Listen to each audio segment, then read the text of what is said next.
À la 40e minute de jeu, Ismaïla Sarr qui égalise en faveur des Lions du Sénégal sur une passe décisive de Nicolas Jackson. 62e minute de jeu, Habib Diarra qui double la mise en faveur des Lions sur une passe de Kalidou Koulibaly. Issa bi mu duggee léegi nii nee na première mi-temps Kalidou Koulibaly avait des problèmes sur les relances waaye nag bi ñu demee dans la deuxième période il s'est beaucoup amélioré.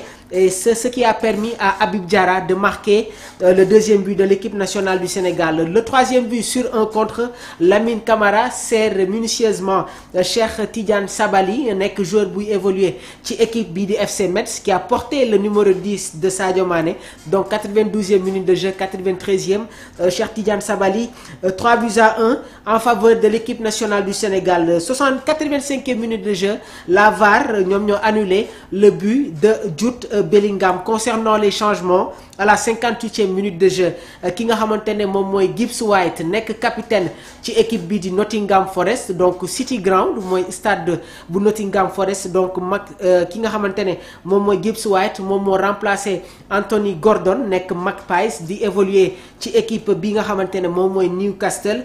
Conor Gallagher nekk tamit joueur ci équipe bi di Atlético de Madrid nekk Colchoneros, moom itamit moom moo cédé sa place à Morgan Rogers nekk joueur buy football ci équipe bi di Aston Villa. À la 59e minute de jeu, Curtis Jones qui remplace Harry Kane à la 59e minute de jeu. Beaucoup ne comprenaient pas le choix tactique de Thomas Tuchel. À la 70e minute de jeu, Cheikh Tidiane Sabali ki nga xamante ne moom mooy Pape Bouna Thiaw qui opère son premier changement, génnee Ismaïla Sarr dugal Cheikh Tidiane Sabali.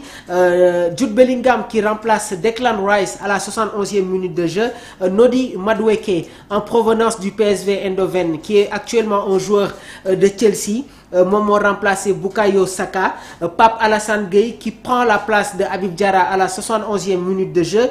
82e minute de jeu, Boulaye Dia nekk joueur buy football ci équipe bi di Lazio de Rome, moom moo remplacé Nicolas Jackson. Et pour terminer, Lewis Skelly qui laisse sa place à Ivan Toney nekk dans le championnat saoudien. Donc mu nekk tamit une très belle victoire de l'équipe nationale du Sénégal. C'est parti pour les divers de l'actualité au niveau international.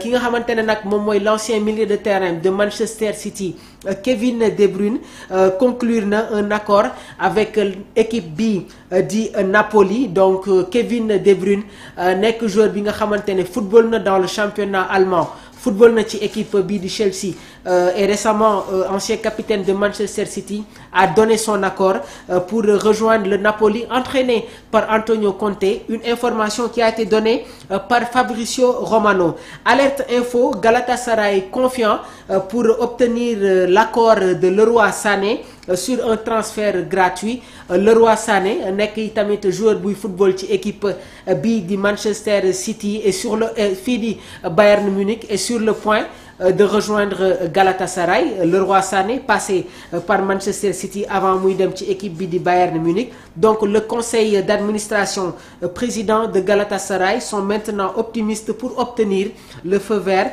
de Sané et amener l'ailier au club. Les négociations sont en cours.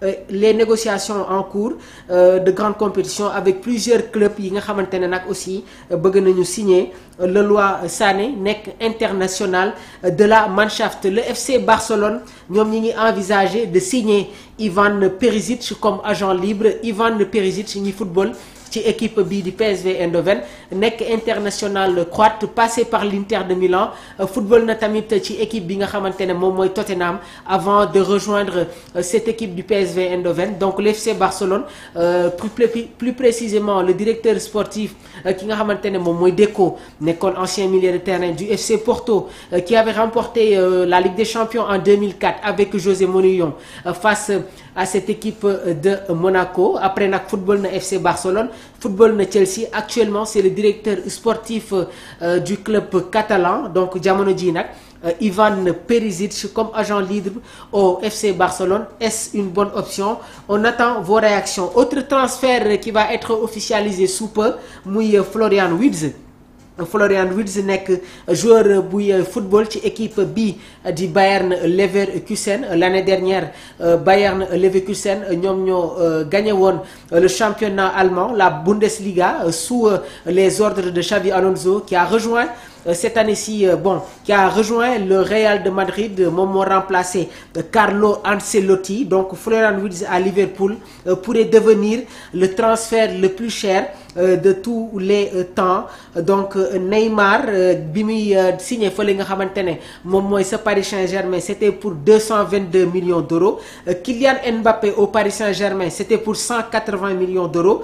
Wirtz à Liverpool, il pourrait faire partie du lot des 5 meilleurs transferts. Donc transfert bi mi ngi tourné autour de 150 millions d'euros. Coutinho au FC Barcelone bu muy jugee ci équipe bi nga xamante ne moom mooy Liverpool di dem FC Barcelone, c'était pour 145 millions d'euros. Joao Félix bi muy jugee fi nga xamante ne moom mooy Benfica, c'était pour 126 millions d'euros. Donc Liverpool dinañu officialiser la venue de Florian Wirtz nekk international Mannschaft. Un transfert qui va faire du bien, parce que Luis Diaz actuellement est courtisé par le FC Barcelone. Concernant toujours les transferts côté catalan, Juan Garcia a signé son contrat de 5 ans en tant que nouveau gardien de but du FC Barcelone. Marc Ter Stegen ne fait plus partie des plans du club catalan, waaye tamit moom bëggul quitter le club, et d'après les dernières informations, il va rentrer en contact avec la direction catalane concernant yenn rémunération yi. Autre transfert muy concerné Franco Mastantuono, nekk joueur buy football dans le championnat argentin, plus précisément club bi di River Plate. Moom itamit joxe na son accord pour rejoindre équipe bi di Real de Madrid. C'est déjà officiel. waaye une autre information bi nga xamante ne mi ngi circuler muy Xavi Alonso veut que Franco soit un joueur clé. Donc il va débuter certaines rencontres. Xavi Alonso au début ñu bëri yaakaaroon nañ ne que il va évoluer avec un schéma 3-5-2, ce système hybride, mais non. am na benn retournement de situation.